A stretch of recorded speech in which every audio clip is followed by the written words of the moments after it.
जय हिंद दोस्तों, my name is Kritika Sahu. हम घटना चक्र की सीरीज़ कंटिन्यू कर रहे हैं। आज हम Gupta and post Gupta age के क्वेश्चंस एंड आंसर्स फिनिश कर देंगे। पहला पार्ट हमने ऑलरेडी अपलोड कर दिया है, जिसमें हमने बहुत सारे इंपॉर्टेंट फैक्ट से डील किया था गुप्ता एज से रिलेटेड। अगर आपने नहीं देखा है तो सबसे पहले प्लेलिस्ट में जाके उसे देखिए। तो चलिए शुरुआत करते हैं इस वीडियो को। पहला क्वेश्चन है, India maintained its early cultural contact and trade links with South East Asia across the Bay of Bengal. For this preeminence of the early maritime history of Bay of Bengal, which could be the most convincing explanation. हमने बे of Bengal से ही अपने जो trade links की start की, वो हमने क्यों किया, इसका रीज़न बताना है। तो सबसे कन्विंसिंग जो रीज़न है वो है option number C, monsoon winds across the Bay of Bengal ने फैसिलिटेट किया था सी वॉयजेस को। देखिए, India maintained its early cultural contact and trade links with South East Asia across the Bay of Bengal as the monsoon winds originated from Bay of Bengal facilitated the cruise, which in turn enhanced trade and cultural contact. So option number C would be the right answer. Next question है, ये guild से related है, जिसको हम श्रेणी भी बोलते हैं। सो एंशियंट इंडिया में guilds played a very important role in the country's economy. Which of the following statements are correct? हमको करेक्ट ऑप्शन चूज करना है। Every guild was registered with the central authority of the state and the king was the chief admin authority of them. देखिए, ये statement गलत है। Second है, the wages rules of work standard and prices were fixed by guild. Yes, जो price fix करना है, कैसे बेचना है, क्या स्टैंडर्ड सेट करना है, वो गिल्ड ही डिसाइड करते थे आपस में मिलके। The guild has the judicial power over its member. उनके जो मेंबर थे, यस, उनके पास में जुडिशियल पावर हुआ करती थी। So option number C would be the right answer, which is 2 and 3। देखिए, guilds are very important in the economy of ancient India. These organisations were established by merchants for the proper regulation of their trade. देखिए, guilds होता क्या था, जो similar occupation वाले जो लोग होते थे, अगर अगर जैसे ब्लैक स्मिथ ले लीजिए, तो जितने भी ब्लैक स्मिथ थे उस पर्टिकुलर एरिया में, वो मिलके एक ऑर्गेनाइजेशन बनाते थे और वो खुद के सारे ब्लैक स्मिथ और उनके बिजनेस को एक साथ में डील करते थे। तो ये basically merchants and business traders हुआ करते थे, जो आपस में मिलके अपने पर्टिकुलर ऑक्यूपेशन को मैनेज करते थे। सो उससे रिलेटेड होते हैं गिल्ड्स। उनके पास में जुडिशियल पावर हुआ करती थी for their members and they had the power to ensure the salary. उस जॉब के रूल्स क्या होंगे, प्राइस कैसे होगा, स्टैंडर्ड कैसा होगा, ये सब पावर गिल्ड्स के पास हुआ करती थी। एवरी गिल्ड, अच्छा, जितने भी गिल्ड होते थे उनके they had their own heads. उनके खुद के हेड्स होते थे and they were kind of independent. जो किंग्स हुआ करते थे, वो इस गिल्ड्स और उनके मैनेजमेंट पे इंटरफेयर बिल्कुल नहीं करते थे। It was also important for governing the local body. इसलिए जो पहला स्टेटमेंट है वो इनकरेक्ट है कि they don't have to register themselves with the central authority. वो इंडिपेंडेंटली खुद के ग्रुप को मैनेज करते थे। नेक्स्ट क्वेश्चन है, ये टेक्सटाइल मैन्युफैक्चरिंग से रिलेटेड है। सो जो टेक्सटाइल मैन्युफैक्चरिंग सेंटर्स था गुप्ता पीरियड में, वो था बंगाल, गुजरात, डेक्कन, तमिलनाडु। सो इसका ऑप्शन है टेक्सटाइल मैन्युफैक्चरिंग। देखिए, Gujarat, Bengal, Deccan, Tamil Nadu were the famous textile manufacturing industry. Next है, who among the following is known for his work on medicine during the Gupta period.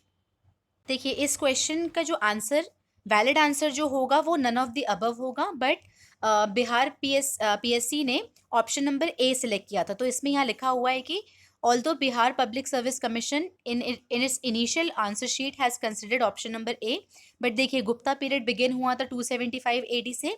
And जो सुश्रुत है, सुश्रुत का जो टाइम पीरियड था वो था 600 BC से 1500 BC तक के बीच में इनका कहीं टाइम पीरियड था। तो that was around 1000 years later Gupta period start हुआ था। इसलिए option 1 was not the correct one. Question 41, in Sanskrit plays written during Gupta period women and Shudra speak which language? As per UPSC they use to speak Prakrit language.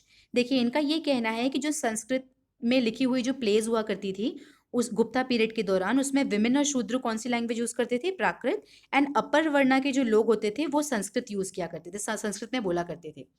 इसकी authenticity के ऊपर question है, क्योंकि मैंने research करने की कोशिश की कि ऐसे कौन से प्ले थे गुप्ता पीरियड के समय पे, कोई तो नाम होगा, राइट? ऐसे कौन से प्ले थे जहाँ पे ये इन्फॉर्मेशन करेक्ट या ये इन्फॉर्मेशन को हम ऑथेंटिक करार दे सकें। I have not found any such information. In fact अगर आप सर्च करेंगे Gupta period along with Prakrit language या फिर गुप्ता पीरियड एंड लैंग्वेज, तो आपको बहुत सारे आर्टिकल्स देखने को मिलेंगे जहाँ पे ये बताया जाता है कि towards the end of the Gupta period जो प्राकृत लैंग्वेज है generally use by Jainism Jain धर्म के द्वारा ये लैंग्वेज कॉमनली यूज हुई थी होती थी उस समय। तो गुप्ता पीरियड के एंड तक आते आते प्राकृत लैंग्वेज डिक्लाइन होने लग गई थी। This is the information I have got. देखिए अगर आप सर्च करते हैं, अगर आपको कोई प्ले का नाम मिलता है तो कमेंट करके जरूर बताइए। बट येस, अगर ये क्वेश्चन दोबारा रिपीट हो, so we are going to go with what commission has to say. अगर हमको दोबारा ये क्वेश्चन देखने को मिलेगा तो संस्कृत प्ले में गुप्ता पीरियड के दौरान Shudra and women will speak Prakrit language.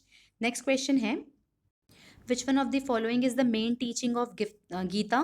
तो देखिए भगवत गीता का मेन टीचिंग क्या है? निष्काम कर्म योग, कर्म करो फल की इच्छा मत करो। निष्काम कर्म, जिसको सेल्फलेस या डिजायरलेस एक्शन भी बोलेंगे, is the action perform without any expectation of fruits और results and the centre tenet of karma yoga path to liberation. Liberation के लिए आपको कर्म करते जाना है, फल की इच्छा नहीं करनी है। It advocates achieving success following the principle of yoga and stopping beyond personal goals and agendas while pursuing any action over greater good, which has become well known since it is the central message of the Bhagavad Gita. So Nishkam Karm Yog is the center teaching of Bhagavad Gita. Next question है, the first inscriptional evidence of Sati Pratha has been found from. So ये देखिए 510 AD की बात है, 510 AD में from Iran inscription. The first evidence of Sati Pratha has been found through the inscription of Iran and ये belong करता है 510 AD को, in which the practice of Sati Pratha has been mentioned for a lady जो wife थी war commander जिनका नाम था गोपराज। गोपराज की जो वाइफ थी, she was the first one as per the inscription, she was the first one जिन्होंने सती प्रथा की प्रैक्टिस स्टार्ट की थी या फिर जो सती हुई थी। नेक्स्ट क्वेश्चन है, इसमें पूछा है हु स्टैब्लिश गुप्त संवाद। गुप्त संवाद is totally different from Vikram संवाद। ओके, गुप्त संवाद की को स्टार्ट किया था चंद्रगुप्त वन ने। गुप्त संवाद वो started by Chandragupta one during 319 AD। अगर हम विक्रम संवाद की बात करें, विक्रम संवाद चंद्रगुप्त टू ने स्टार्ट किया था, 57 BC उसका स्टार्ट डेट था। इस क्वेश्चन में हमें एम्परर के नाम दे दिया गया है और अलॉन्ग विद द टाइटल्स हमें मैच करना है। अगर आपको याद होगा, अशोका को हम देवनाम पिय या फिर प्रियदर्शन भी बोलते थे, प्रियदर्शन या प्रियदर्शना। तो अगर इसको हम मैच करते हैं तो हम राइट ऑप्शन तक पहुंच जाएंगे। बाकी के टाइटल्स हम देखते हैं। समुद्रगुप्त का टाइटल क्या था? पराक्रमंक। चंद्रगुप्त टू का विक्रमादित्य, ये तो अभी तक आपको याद हो गया होगा। सकंदगुप्त क्रमादित्य या फिर कर्म आदित्य। During which age did women enjoy equality with man. तो देखिए इसमें नन ऑफ दीज आएगा। देखिए except Vedic age, that too early Vedic age को छोड़ा जाए तो situation of women was never good in the ancient India. In the age of Gupta, Maurya and Chola, इन तीनों एज में the evidence of inferior condition of women has been found. Thus the condition of women can never be compare with the man किसी भी age में। तो इसका answer होगा none of these. What was the land revenue rate in Gupta age. तो land revenue rate जो था वो था 6th part of the production. A person who used to cultivate on the official land of the ruler, they had to pay a part of crop product as a tax in Gupta period, which was 6th portion. 1/6 जो था वो था tax के रूप में आपको पे करना था। इसको क्या बोलते थे? इसको बोलते थे उद्रंग एंड भाग। उद्रंग एंड भाग कितना होता था अगर ऐसा भी पूछा जाए तो उसका आंसर होगा 1/6 ऑफ द प्रोडक्शन। अच्छा, रिलीजियस टैक्स के अकॉर्डिंग, रिलीजियस बुक्स के अकॉर्डिंग लैंड रेवेन्यू रेट कितना होना चाहिए? 1/6। What is the valid tax according to the Hindu law? Hindu law again religious books के according 1/6 of the yield should be the tax to the ruler और government. Next है, the Gupta empire granted tax free agrarian land to which of the following. इसका answer है Brahmans. With reference to the forced labour, forced labour को क्या बोलते हैं? Vishti. Vishti in India during the Gupta period, which of the following statement is correct? देखिए Gupta period में forced labour को बुरा नहीं माना जाता था। In fact it was considered as one of the sources of income for the state and a sort of tax which is paid by the people. तो विष्टि को एक सोर्स ऑफ इनकम माना जाता था। विष्टि के बारे में डिटेल देखते हैं। Vishti was a form of force labour extracted by either state या प्रोविंशियल गवर्नर या फिर कोई भी लोकल चीफ इसको एक्सट्रैक्ट कर सकता था। ये कहाँ पे मेंशन है? ये गुप्ता कॉपर इंस्क्रिप्शन पे इसको as a form of tax list किया गया है। जूनागढ़ इंस्क्रिप्शन के हिसाब से जो विष्टि है, vishti is one of the form of tax जो इंडिकेट करता है that it is extracted from Gujarat and Malwa के रीजन में हम vishti as a form of tax को एक्सट्रैक्ट करते थे। क्योंकि ये फोर्स लेबर था in lieu of tax, it was not a wage labour, इसको वेज लेबर में कंसिडर नहीं करेंगे, ये फोर्स लेबर का ही पार्ट होता था। बट जो जो वेज लेबर होते थे, वेज लेबर भी प्रिवेल करते थे एंशंट इंडिया में, बट वेज लेबर को हम विष्टि नहीं बोलते थे। विष्टि जो है वो किसी भी इंसान से एक्सट्रैक्ट किया जाता था, not particularly with the eldest son only. चाहे अगर 4-5 बेटे हैं तो जो फोर्स लेबर है वो सेकेंड या थर्ड बेटा भी कर सकता है, नॉट नेसेसरली कि जो एल्डेस्ट बेटा है उसे ही फोर्स लेबर पे as a form of tax pay करना होगा। तो vishti is a form of force labour जिसको गुप्ता पीरियड में क्या कंसिडर करते थे? As a form of tax. Next, which type of land is called aprahata? देखिए जो हिंदी वर्ड अप्रहत है इसका मतलब होता है एब्सेंट। ओके, सो अगर aprahata as a land type की बात करें तो इसका मतलब होता है विदाउट कल्टिवेटेड फॉरेस्ट लैंड, वो फॉरेस्ट लैंड जो कल्टिवेबल नहीं है, जिसमें जुताई नहीं हो सकती है। Non cultivated lands are called aprahata in terms of the revenue system in Gupta period. ये गुप्ता पीरियड की बात कर रहे हैं हम। In ancient India the irrigation tax is called, so answer है इरिगेशन टैक्स को हम बोलते थे ऑप्शन नंबर ए बिदक भागम, या बिदक भाग भी बोलते हैं या उदक भाग। बिदक या उदक भाग बोलते हैं इरिगेशन टैक्स को। अगर हम हिरण्य की बात करें तो हिरण्य वॉज अ कैश टैक्स, ये मौर्यन पीरियड के समय पे ये प्रचलित था। अगर हम उद्रंग की बात करें, उद्रंग जो है वो गुप्ता इंस्क्रिप्शन में पाया जाता है और ये एक प्रकार का लैंड टैक्स है। एंड जो उपरनिक या उपरनिका है, it is a tax on farmers living on the land. Next question है, थर्ड सेंचुरी एडी में वरंगल जो थे वो किसके लिए फेमस थे? देखिए वरंगल एरिया जो कि करंट डे नॉर्थ तेलंगाना का पार्ट है, वरंगल जो है वहाँ पे एक कम्युनिटी रहती है जिनका नाम है अगारिया। अगारिया पीपल यहाँ पे रहते हैं एंड दे आर, उनका जो ऑक्यूपेशन है वो है आयरन मेकिंग का। सो अगर हम इसमें करेक्ट ऑप्शन जाए तो option number C, iron implements के लिए जो वरंगल एरिया है वो फेमस था। अगला सवाल है Toramana, Toramana was the racial group of, तो इसका आंसर है Huns. Toramana was the leader of the second Huns invasion of India. देखिए इसके बारे में मैंने सर्च करने की कोशिश की एडिशनल इन्फॉर्मेशन के लिए, मुझे कुछ खास मिला नहीं। आपको अगर कुछ लिंक मिलेगा तो प्लीज़ कमेंट सेक्शन में बताइएगा, इसको मैं अगले चैप्टर में कवर कर दूँ। Who among the following had defeated हुन रूलर मिहिर रकुल? देखिए मिहिर रकुल जो थे इनके बारे में हमने दशपुर इंस्क्रिप्शन में भी पढ़ा है, तो इसका आंसर होगा यशोधर्मन। मिहिरकुल जो थे वो सेंट्रल एशियन हुन ओरिजिन के थे। He was one of the most important Hephthalite emperor. Gwalior inscription show करता है कि ये ग्वालियर का जो रीजन था वहाँ पे रूल किया करते थे। फिर इनको डिफीट किया गया ओलिकारा किंग यशोधर्मन के द्वारा, जो कि मालवा रीजन के किंग थे, इन 528 एडी। इसके इसके विक्ट्री की जो गाथा है वो कहाँ लिखी गई थी? दशपुर इंस्क्रिप्शन में भी इसकी डिटेल हमें पता चलती है। नेक्स्ट है Chinese traveller Sung Yun came to India. So ये आए थे 515 एडी से 520 एडी के बीच में। Chinese traveller Sung Yun came to India in 518 से 521। देखिए 3 साल 518 से 521 के बीच आए थे, मगर इन सारे ऑप्शन में से अप्रोप्रिएट ऑप्शन नंबर ए है। And he collected text of Buddha's preaching. In 3 सालों में उन्होंने बुद्धा की जो प्रीचिंग थी उसके टेक्स्ट को कलेक्ट किया while he was travelling in India. अगला क्वेश्चन है the ancient Indian play Mudrarakshasa of Vishakhadatta, इसका सब्जेक्ट क्या था? इस प्ले का सब्जेक्ट क्या था? तो देखिए इसको हमने मौर्यन एम्पायर वाले चैप्टर में भी डील किया है। इसका ऑप्शन है, इन्होंने चंद्रगुप्त मौर्य के बारे में लिखा था, the court intrigues at the time of Chandragupta Maurya. देखिए according to doctor K P. Jayaswal, Vishakhadatta and Chandragupta ये दोनों कंटेम्प्रेरी थे। विशाख दत्त का जो प्ले है मुद्राक्षस, ये डिस्क्राइब करता है the action of Chandragupta Maurya. He describes the presence of दुराबी संधि in the court of Chandragupta Maurya. इस क्वेश्चन में करेक्ट ऑप्शन चूज करना है। Gupta emperors claim divine rights for themselves, that is correct. Their admin was highly centralised, नहीं, इनका जो एडमिनिस्ट्रेशन था वो डिसेंट्रलाइज था।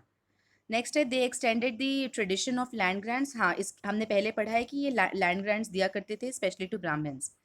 There was a monarchy in the Gupta Empire. They believed in supernatural origin as opposite to Mauryans. They extended the tradition of land donation, though it was not centralized, but federal system था वहाँ पे follow हुआ करता था। Centralized तो नहीं था, decentralized था, but federal था। हमने दशपुर इंस्क्रिप्शन वगैरह में देखा है कि फ्यूडिटरीज थी गुप्ता एम्पायर के अंदर। उसके अलावा बहुत सारे प्रोविंशियल गवर्नर्स भी थे गुप्ता एम्पायर में। नेक्स्ट क्वेश्चन है the game of chess is said to be originated. ये कहाँ पे ओरिजिन हुआ है? इंडिया में। The game of chess originated in India during the Gupta period. It was known as Chaturanga. It reach to Iran and then Europe from India. Mrichchhakatika an ancient Indian book written by Shudraka. Shudraka के बारे में हमने ऊपर पढ़ा है, गुप्ता पीरियड में dramatist थे। इनके द्वारा लिखी गई जो बुक है Mrichchhakatika, it deals with the option number A the love affair of a rich merchant. एक रिच मर्चेंट की with the daughter of courtesan. Court के जो कोटिशन थे उनकी जो बेटी थी उनका love affair with the rich merchant. देखिए मृच्छकटिया का मतलब होता है एक गाड़ी जो मिट्टी से बनी हुई होगी। सो मृच्छकटिया और the little clay cart written by Shudraka deals with the love story of a rich merchant with the daughter of courtesan. It also tells us about the changes in the society during Gupta period. Gupta period के दौरान जो changes आ रहे थे society में उसके बारे में भी ये बताता है। It also provides the information जो शूद्र ऑफिसर हुआ करते थे उज्जैनी में, उनका जो कंडीशन हुआ करती थी और उनके बारे में डिटेल में इंफॉर्मेशन भी इस ड्रामा, इस प्ले में दिखाया गया है। Whose contribution is there in the ancient सांख्य दर्शन? सांख्य दर्शन देखिए सांख्य मुनि बोलते हैं कपिल मुनि को, so Kapil Muni will be the answer. Sankhya Darshan is one of the most ancient philosophical school of India. Maharshi Kapila is known as Acharya of Sankhya Darshan. इन्होंने सांख्य सूत्र कंपोज किया है एज वेल एज तत्व समास भी इन्होंने कंपोज किया है। तो याद रखिएगा कपिला, ये बहुत इंपॉर्टेंट क्वेश्चन है। सांख्य दर्शन कपिला, इनके द्वारा लिखी गई है सांख्य सूत्र and Tattva Samasa. System of philosophy propounded by Kapil Muni, तो होगा option number B Sankhya philosophy. Sankhya philosophy propounded by option number C Kapila. Next है with reference to the history of philosophical thought in India consider the following statement regarding Sankhya school. Sankhya does not accept the theory of rebirth and transmigration. ये incorrect है, ये accept करता था rebirth and transmigration of the soul को। सांख्य holds that the self knowledge that leads to the liberation. So self knowledge was the basis for liberation Sankhya school में, ये correct है। And not any external influence और agent, कोई बाहर से कोई नहीं आएगा आपको नॉलेज देने के लिए और लिबरेशन के लिए। Self knowledge itself will be the cause to will lead to liberation. So देखिए जो सांख्य स्कूल थी वो बेसिकली डुअलिस्टिक फिलोसफी थी, या फिर आप बोल सकते हैं प्लूरलिस्टिक, बिकॉज इनका ये मानना था कि बहुत सारे सोल होते हैं। इसके अलावा ये इनका ये मानना था कि दो इंडिविजुअल रियलिटीज़ हैं जिसको पुरुष एंड प्रकृति बोलते हैं। जो पुरुष होता है वो कॉन्शियस फिनोमिना है एंड प्रकृति इज अनकॉन्शियस। तो ये बेसिकली पुरुष का मतलब होता है ये चेतना, मतलब हमारी समझ, एंड प्रकृति का मतलब होता है जड़। तो जिस तरीके से हमारी समझ होगी, जिस तरीके से पुरुष की कॉन्शियसनेस जाएगी, उस तरीके से आपकी प्रकृति, दैट इज आपका जो सोल है, जो नॉन कॉन्शियस पार्ट है, उस तरीके से वो रोल चेंज करेगा। तो अगर हमको लिबरेशन चाहिए तो पुरुष को सेल्फ नॉलेज गेन करना होगा एंड सेल्फ नॉलेज के थ्रू ही हमें लिबरेशन मिल सकता है। सांख्य जो फिलॉसफी थी वो ये भी मानती थी कि Purusha and Prakriti is a different, they are totally different from Brahmanda. So basically non dualistic थी, ब्रह्मांड और पुरुष एंड प्रकृति तीनों अलग चीज़ें होती हैं। देखिए यहाँ पे लिखा हुआ है Sankhya philosophy accepts the theory of rebirth and migration. Nescience that is lack of knowledge causes the sorrow and self enlightenment. So cause of sorrow क्या है? Nescience that is lack of knowledge and self enlightenment by knowledge is the solution of liberation from them. Liberation के लिए आपको self knowledge attain करनी पड़ेगी। Sankhya held that it is the self knowledge that leads to liberation and not any exterior influence और agents. Next question है who propagated yoga Darshan. ये तो हम सबको पता है, Maharshi Patanjali. Maharshi is known as the founder of yoga Darshan. Although history of yoga in Indian tradition, in fact Patanjali के पहले से योगा ट्रेडिशन चलता आ रहा है इंडिया में। पर महर्षि पतंजलि ने क्या किया था, उन्होंने योगा दर्शन को एक फिलॉसफी की तरह प्रेजेंट करने की कोशिश करी थी। पतंजलि के पहले कहाँ कहाँ मेंशन था योगा के बारे में, उपनिषद, महाभारत, भगवत गीता, जैन, बुद्ध, इन सारे टेक्स्ट में डील किया हुआ है योगा और उसके इंपॉर्टेंस को। बट पतंजलि महर्षि ने ही explained it as a compact philosophical theory that is called Patanjali Darshan. देखिए यहाँ पे लिखा है the inventor of yoga was Patanjali. देखिए इन्वेंट तो उन्होंने नहीं किया था, उन्होंने इसकी स्टडी की थी एंड इसको एक प्रॉपर फिलोसफिकल फॉर्म में दिया था। हाँ, अगर पतंजलि दर्शन का इन्वेंशन बोला जाए तो इनका नाम आएगा, बट योगा उनके पहले से चलता आ रहा है। सो बट देन यहाँ पे चारों ऑप्शन में से कुछ टिक करना था, so yoga is related to Patanjali, but उन्होंने इन्वेंशन नहीं किया था। When is the International Yoga Day celebrated, तो ये था 21 जून को। International Yoga Day is celebrated annually on 21 June. कब से स्टार्ट किया है हमने? 2015 से। नेक्स्ट क्वेश्चन है which one of the following is not part of Ashtanga Yoga. So देखिए अष्टांग योग जो है it means 8 limbed yoga as outlined by the sage Patanjali in Yoga Sutra. Yoga Sutra ने इन्होंने 8 स्टेप्स बताए थे, which includes its a kind of 8 spiritual practices, जिसमें include होता है यम, नियम, आसन, प्राणायाम, प्रत्याहार, धारणा, ध्यान एंड समाधि। बट इसमें अनुस्मृति जो है ये पार्ट नहीं है। सो option number A will be the correct option. Next है विथ रेफरेंस टू द हठ योग which of the following statement is correct? Hatha yoga is practiced by Nathpanthis and Hatha yoga technique was also adopted by Sufis. ये दोनों options correct है। देखिए जो हठ योग होता है, हठ का मतलब होता है स्टबननेस। तो जिस योगा प्रैक्टिस में स्टबननेस इन्वॉल्व हो, हठ इन्वॉल्व हो, उसको हम हार्ट योगा बोलते हैं। इसमें बेसिकली जो भी 5 सेंसेस होते हैं एंड माइंड होता है, इसको हम यूज़ नहीं करते हैं, एकदम स्ट्रिक्ट प्रैक्टिस बोलते हैं। when you are practicing yoga with a strictness, stubbornness, उसको हम बोलते हैं हार्ट योगा। ये प्रैक्टिस किसके द्वारा की जाती है? नाथपंथीज। नाथपंथीज में मत्स्येंद्र नाथ जो थे और उनके डिसाइपल गोरखनाथ, इनको कंसिडर करते हैं कि they were the founder of Nath sect. Hatha yoga technique was also adopted by Sufi saints and related techniques can be seen in the Persian book बहार अल हयात में भी इसके बारे में इससे रिलेटेड टेक्निक लिखी गई है।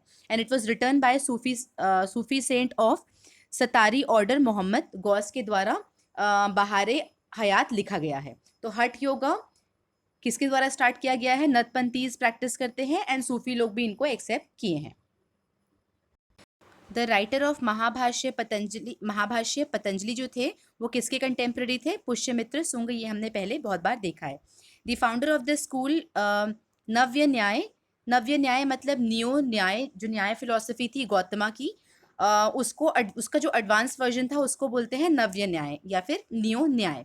ये किसने स्टार्ट किया था? देखिए ये मिथिला के एरिया में स्टार्ट हुआ था एंड इनसे जो रिलेटेड है वो है गणेश एंड उद्यन।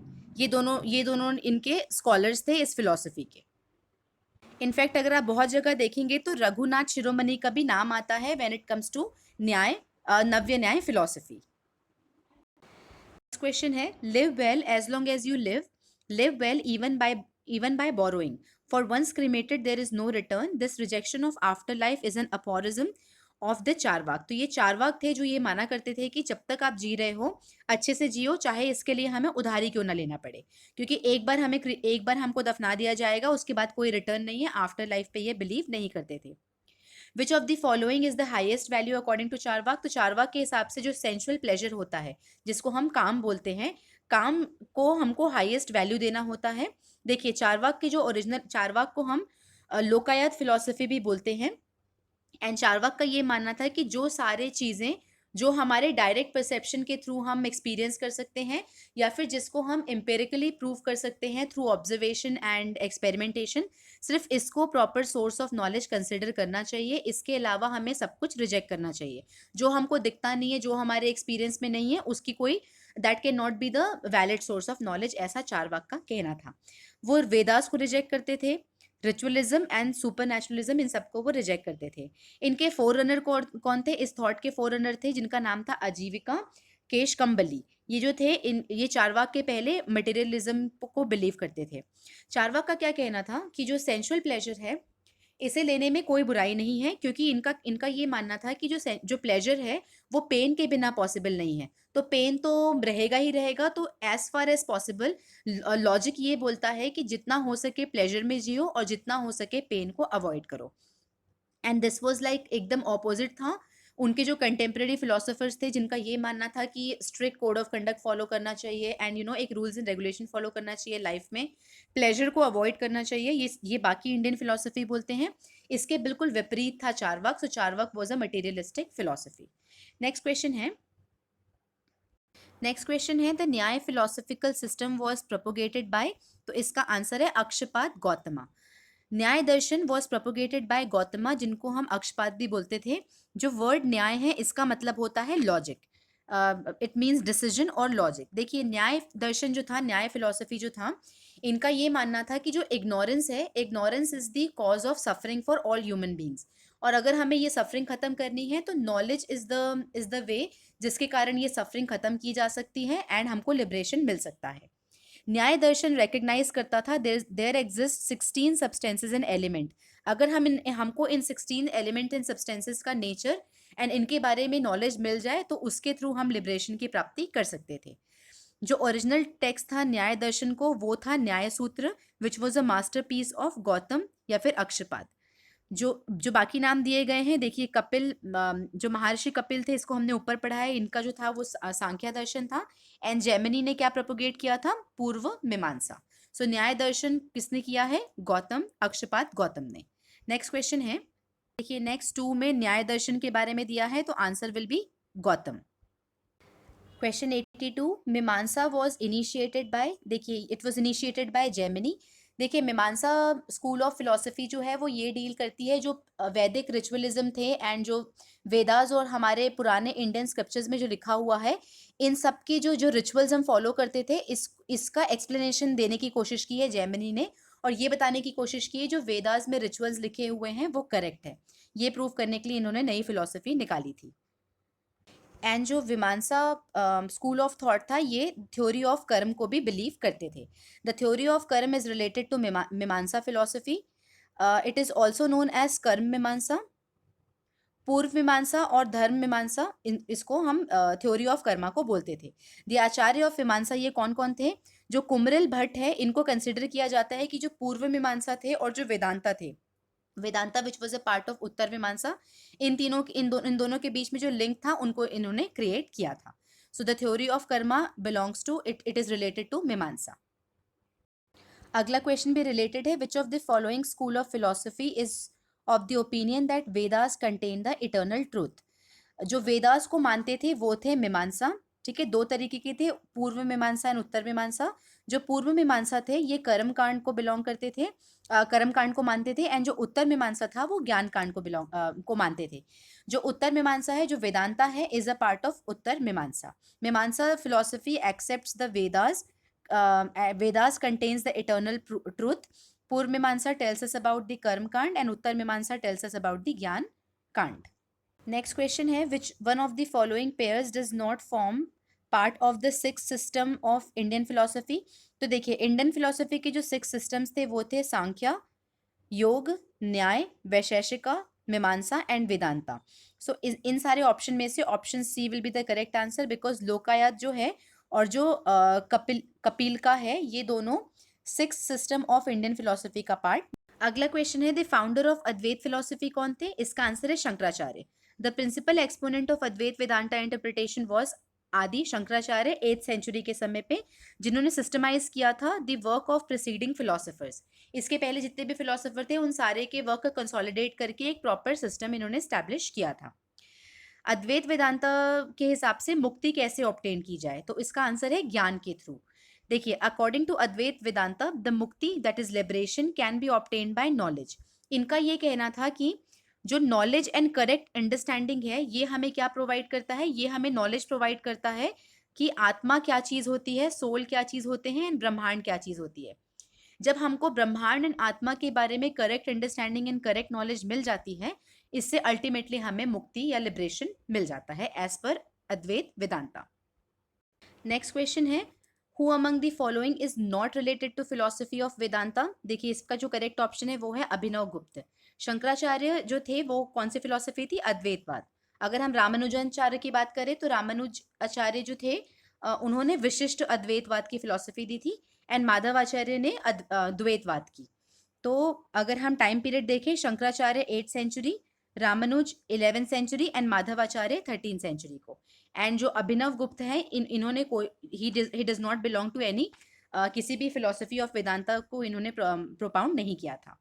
नेक्स्ट है who among the following is called the founder of the Indian atomism? देखिए एटॉमिज्म के बारे में वैशेषिका जो फिलोसफी है वो बात करती है, और इसको प्रोपाउंड किसने किया था? महर्षि कन्नड़ ने। Maharshi Kanad was a founder of Vaisheshika philosophy of Vaisheshika school of Indian philosophy. इन्होंने जो एटम थ्योरी है उसको निकाला था। अकॉर्डिंग टू दिस थ्योरी जो मटेरियल है, material subjects are made up of small atoms, ठीक है। और इनका ये कहना था, सो बेसिकली हम बोल सकते हैं कि द बिगनिंग ऑफ फिजिक्स था वो स्टार्ट हुआ था वैशेषिका फिलोसफी से। कन्नड़ जो है वो प्रूव किए थे कि he prove that the atom is the smallest unit, और इसको हम नेकेड आइज से ना ही देख सकते हैं, and atom can not be divided further. Vaisheshika philosophy जो थे वो ये इंपॉर्टेंस देते हैं कि जो मटेरियल एलिमेंट है, earth, water, fire, air and sky, इन सब के कॉम्बिनेशन से न्यू ऑब्जेक्ट्स बनते हैं। तो जो एटमिज्म है ये किसने किया था? वैशेषिका। और जिसके प्रोपाउंडर कौन थे? प्रोपाउंडर थे हमारे कन्नड़ ऋषि, महर्षि कन्नड़। इसमें हमें करेक्ट ऑप्शन चूज करना है। विक्रम संवाद की स्टार्ट कब हुआ था? 58 BC में। साका Samvat 78 AD। Gupta era 319 AD। The era of Muslim rule in India began 1192 AD में। तो देखिए इसका जो करेक्ट ऑप्शन है, हालांकि जो विक्रम संवाद है वो 57 BC का था, but as per UPPCS all the options are correct. फिर यहाँ पे एक्सप्लेनेशन दिया हुआ है। विक्रम संवाद बिगेन इन 57 से 58 AD के समय पे।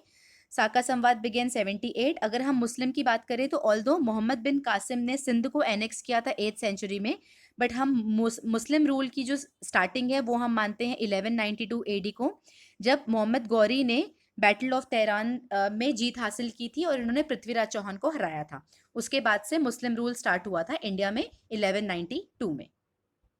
देखिए यहाँ पे फिर संवाद वाला कैलकुलेशन करना है। The Badami rock inscription of Pulakeshin 1 is dated in the Saka year. देखिए यहाँ पे साक ईयर 465 है, ठीक है। तो इफ वी हैव टू, अगर हमको इससे जो बादामी रॉक वाले 465 से अगर हमें विक्रम संवाद निकालना है तो कैसे निकालेंगे? तो यहाँ कैलकुलेशन दी है, जो साका एरा है 78 में 58 प्लस करके फिर 465, जब तीनों को प्लस करेंगे तो answer would B 601। A Chalukya inscription is dated in the year 556 Saka year. अगर साका ईयर 556 दिया हुआ है और इससे हमें करंट डेट निकालना है, इन दैट केस 556 में बस जो साका एज है 78 को ऐड कर देना है।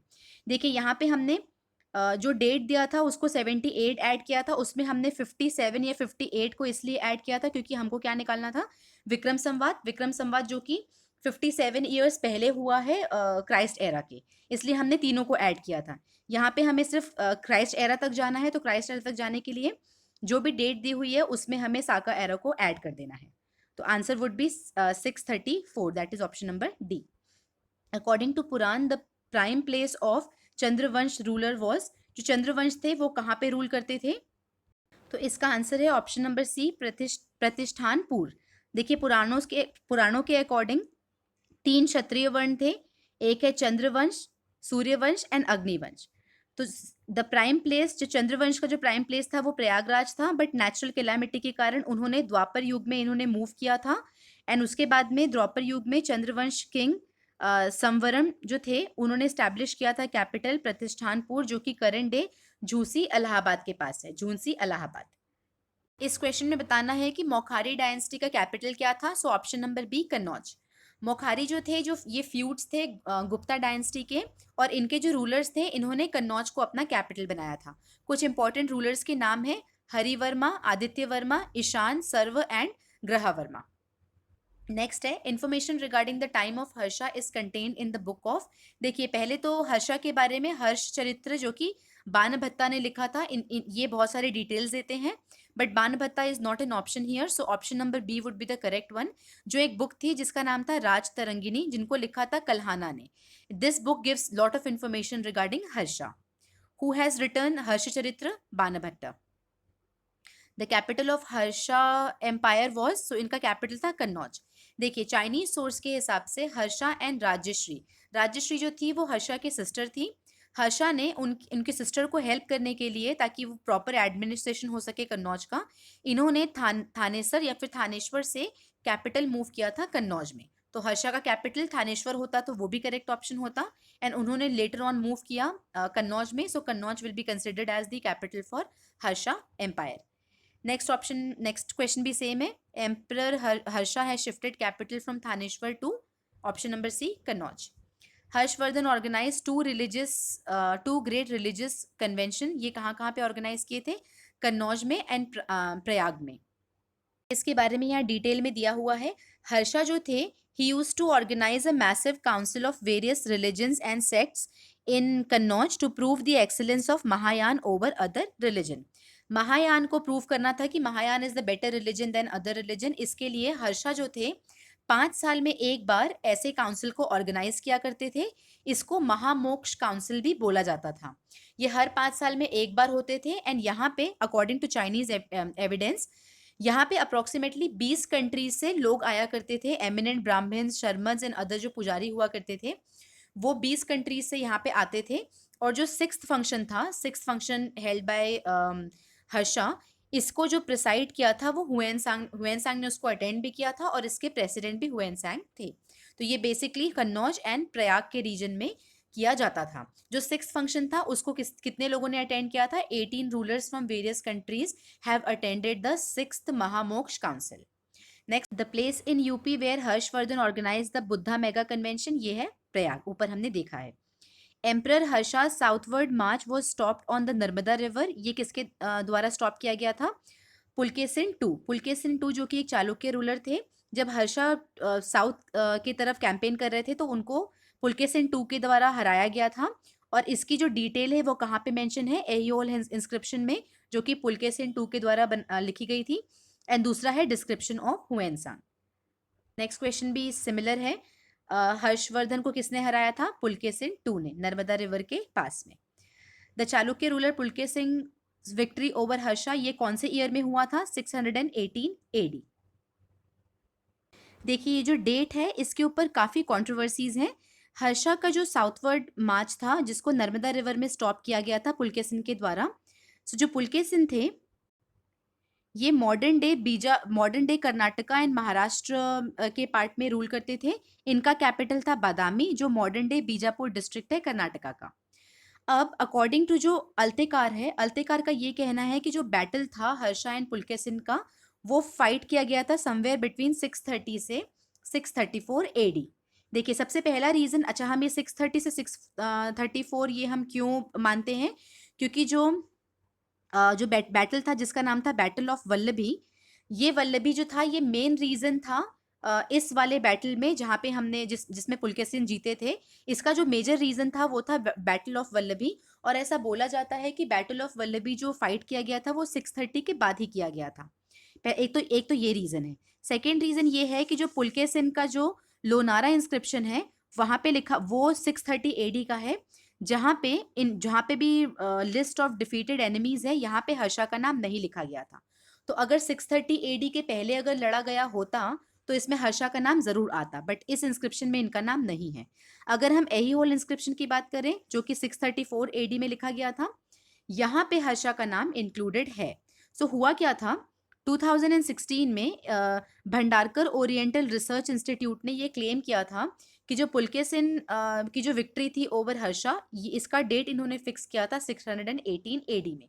तो देखिए, क्योंकि हालांकि ये हिस्टोरिकल फैक्ट्स है, हिस्ट्री की बहुत सारे बुक अलग अलग चीजें बोलती है, हिस्टोरिकल इंस्क्रिप्शन अलग चीजें बोलते हैं, बट ये करंट अफेयर का क्वेश्चन था, क्योंकि करंट अफेयर में इनके द्वारा करंट रिसर्च किया गया था 2016 में।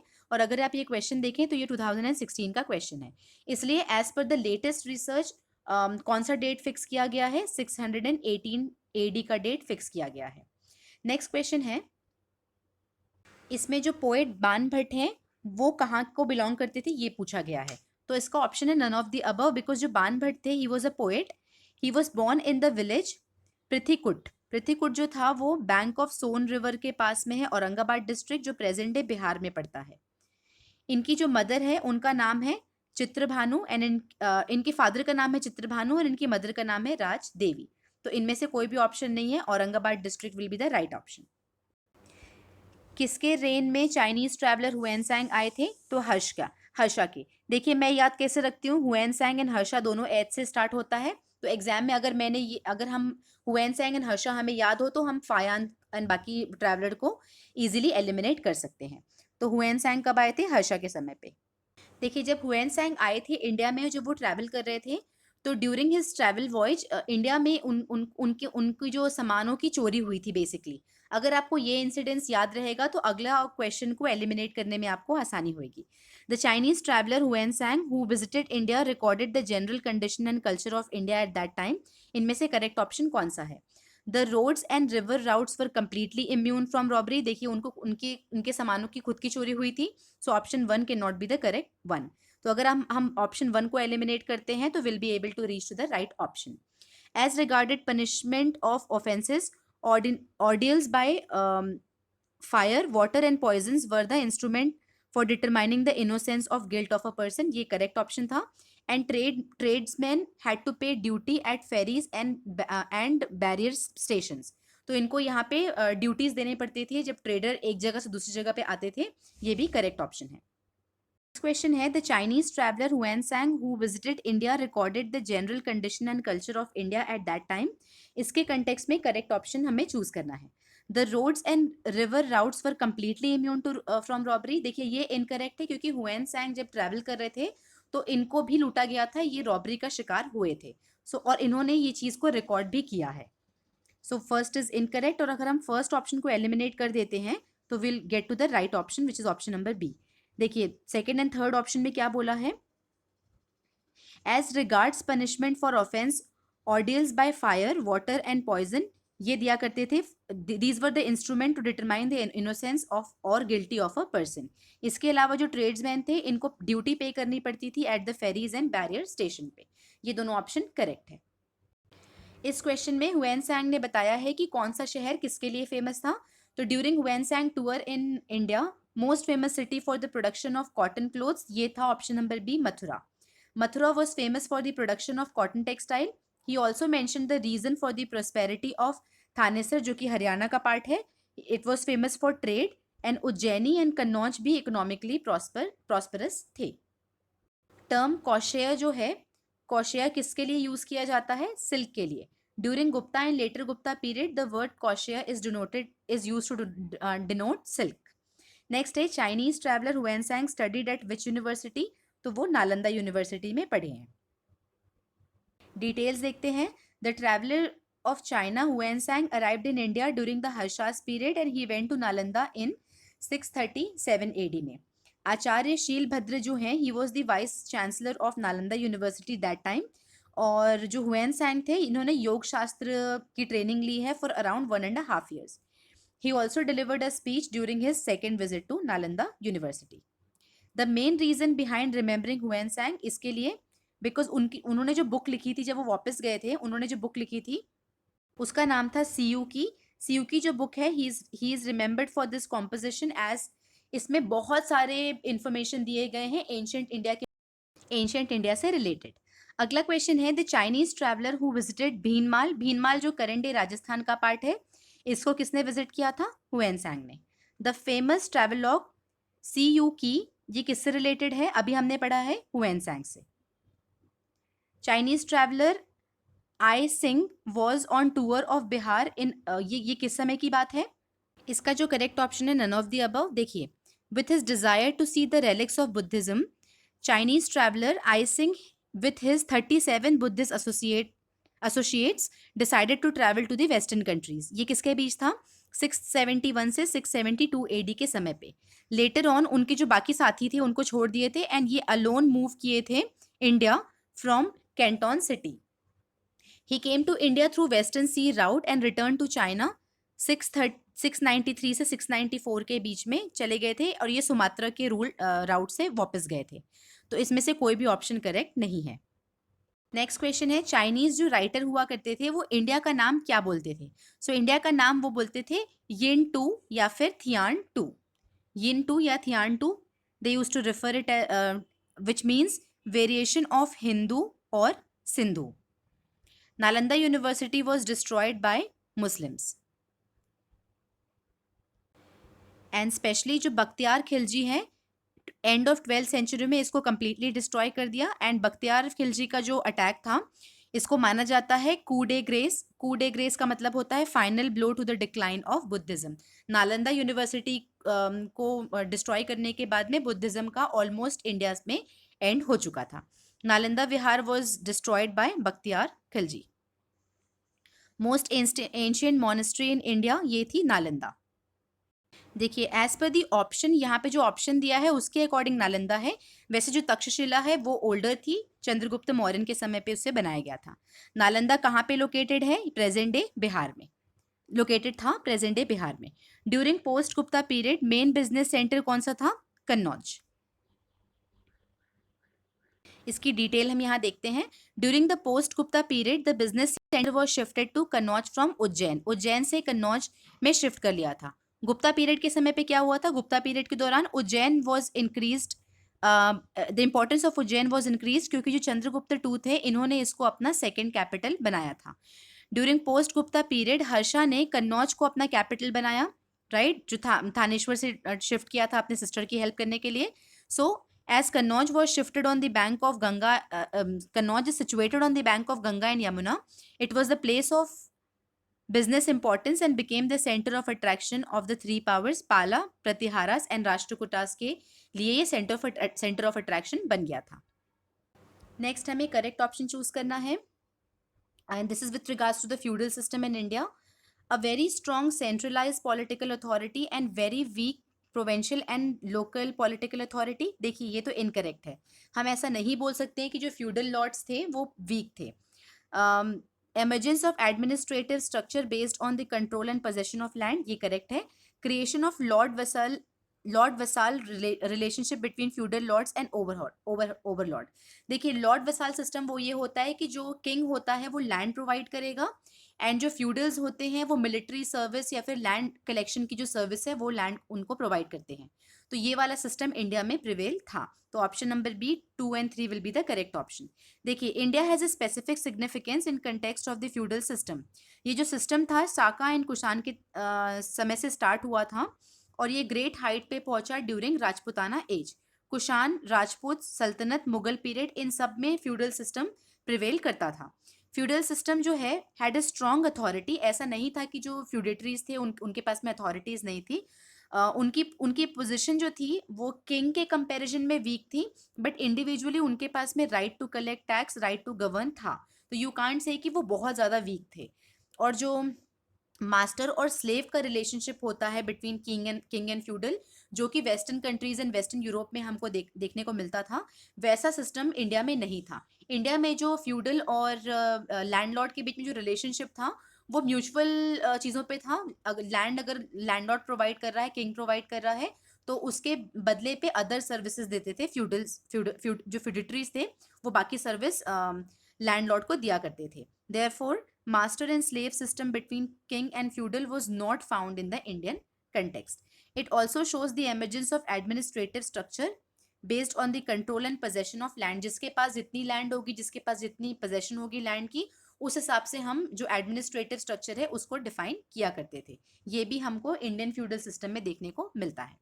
नेक्स्ट क्वेश्चन है the Chinese pilgrim Faxian attended the fourth Buddhist council held by Kanishka. देखिए जो फायान थे वो चंद्रगुप्त टू विक्रमादित्य के समय पे आए थे, है ना, तो ये कनिष्क से रिलेटेड नहीं है। तो option number 1 is incorrect. The Chinese pilgrim Hiuen Tsang met Harsha and found him antagonist to Buddhism. देखिए ये करेक्ट नहीं है। आफ्टर मीटिंग हुएनसैंग, हर्षा जो थे वो he granted the royal patronage to Mahayana Buddhism वाला जो ब्रांच था उसको, and he became the absolute Buddhist. वो बुद्धिज्म के खिलाफ नहीं थे। In travel through India, Fayan has mentioned a hospital which was located at, देखिए ये it was a kind of Fayan के according it was a kind of public hospital जो कि कैपिटल पाटलिपुत्र में पाया जाता था. He mentioned that a hospital at Patliputra, which was endowed by benevolent citizens, the poor and helpless patients suffering from any kind of diseases were taken care of and doctors attended them. And उनको खाना और medicine की facility भी provide की जाती थी. तो ये कहाँ था? पाटलिपुत्र में. The Chinese Pilgrim who visited India in the earliest 6th century, ये थे. इनके बारे में हमने पहले भी पढ़ा है, पहले क्वेश्चन है इनके बारे में. इनका नाम है ऑप्शन नंबर सी, संग यून. ये 518 AD में आए थे एंड ये इंडिया में 3 साल थे. इस क्वेश्चन में हमें इनकरेक्ट स्टेटमेंट निकालना है. रिगार्डिंग शंकराचार्य सेन जो कि 8th century में थे. शंकराचार्य ही established the 4 religious center in different part of the country, correct. He countered the spread of Buddhism and Jainism, which is correct. He propagated Vedanta, ये भी करेक्ट है. But जो थर्ड ऑप्शन है, he named Prayag as तीर्थराज, ये correct नहीं है. इन्होंने इसको तीर्थराज मेंशन नहीं किया था. देखिए जो शंकराचार्य थे इसके बारे में हम पढ़ लेते हैं. Shankaracharya was also named as Shankara, was born in Kaladi, small village in Kerala 8th century के समय पे. At this time Hinduism which had diminish due to Jainism and Buddhism के कारण हिंदुइज्म का जो लेवल था वो कम हो गया था. And he rose to eminence with the emergence of, और फिर उसके बाद में हिंदुइज्म का जो वैल्यू है वो फिर से बढ़ी. शंकराचार्य को ही क्रेडिट दे सकते हैं हम. He advocated the greatness of Vedanta. To study and compile Vedas, इन्होंने ऑल ओवर इंडिया ट्रैवल किया ऑन फूट. जो इनकी फिलॉसफी थी उसको हमने देख चुका है, अद्वैत वेदांता बोलते हैं. द 4 रिलीजियस सेंटर जो शंकराचार्य के द्वारा बनवाया गया था वो है श्रृंगेरी कर्नाटका जो साउथ में पड़ेगा, द्वारका जो गुजरात वेस्ट में, पुरी उड़ीसा ईस्ट में, एंड ज्योतिर्मठ ये है जोशी मठ जो कि उत्तराखंड जो कि नॉर्थ ऑफ इंडिया में पड़ेगा. प्रयागराज का जो नाम है, जो यह प्रयाग जो नाम है, ये होली स्क्रिप्चर्स में पाए गए हैं, वेदास में, पुराण्स में, जिसको हम प्रयाग या फिर तीर्थ भी बोलते थे. किंग ऑफ तीर्थ पिलग्रिमेज सेंटर, बट ये शंकराचार्य के द्वारा नहीं दिया गया है. आदि शंकराचार्य आदि Shankar who letter become Shankaracharya was born इन, ये केरला में इनका जन्म हुआ. विच of the following is not included in चार धाम? इसका आंसर है मानसरोवर. देखिए बद्रीनाथ, द्वारका, पुरी एंड रामेश्वरम को हम चार धाम में इंक्लूड करते हैं. एंड लिटिल चार धाम जो कि उत्तराखंड में लोकेटेड है वो है Gangotri, Yamunotri, Kedarnath and Badrinath. Next question है which of the following pairs is not correctly match? तो देखिए ये होगा ऑप्शन नंबर सी. हरिसेन जो थे, अगर आपको ध्यान होगा, प्रयाग प्रशिष्टि जिन्होंने लिखा है, and Prayag Prashasti was about Samudragupta. And जो हर्षा के बारे में किसने लिखा है? बाणभट्ट. हर्ष चरित्र नामक बुक जो कि बाणभट्ट ने लिखा था. नेक्स्ट है, अगर ऊपर वाली दोनों इन्फॉर्मेशन हमें पता हो तो will be able to reach to the right option. इसमें हमें मैच द फॉलोइंग करना है. देखिए जो आएगा, अमीर Khusro was the poet of Alauddin Khilji. Kalidas किसके थे? चंद्रगुप्त टू जो कि नवरत्न में से एक हैं. देन हरिसेन आते हैं, इन्होंने प्रयाग प्रशिष्टि लिखी थी समुद्रगुप्त के बारे में. एंड जो बाणभट्ट है ये होंगे हर्षवर्धन के पोएट थे. नेक्स्ट वाले मैच द फॉलोइंग में किंग्स के नाम दे दिए गए हैं एंड लोकेशन के साथ में हमें मैच करना है. तो जो भोज है वो धार रीजन को बिलोंग करते हैं, Durgavati Gondwana, Samudragupta Vidisha and Ashok Ujjain. With this Gupta and post Gupta वाला चैप्टर और उसके क्वेश्चंस एंड आंसर फिनिश होते हैं. अगले वीडियो में हम आर्किटेक्चर ऑफ एंशिएंट इंडिया से डील करेंगे. Till then keep learning, keep revising. जय हिंद.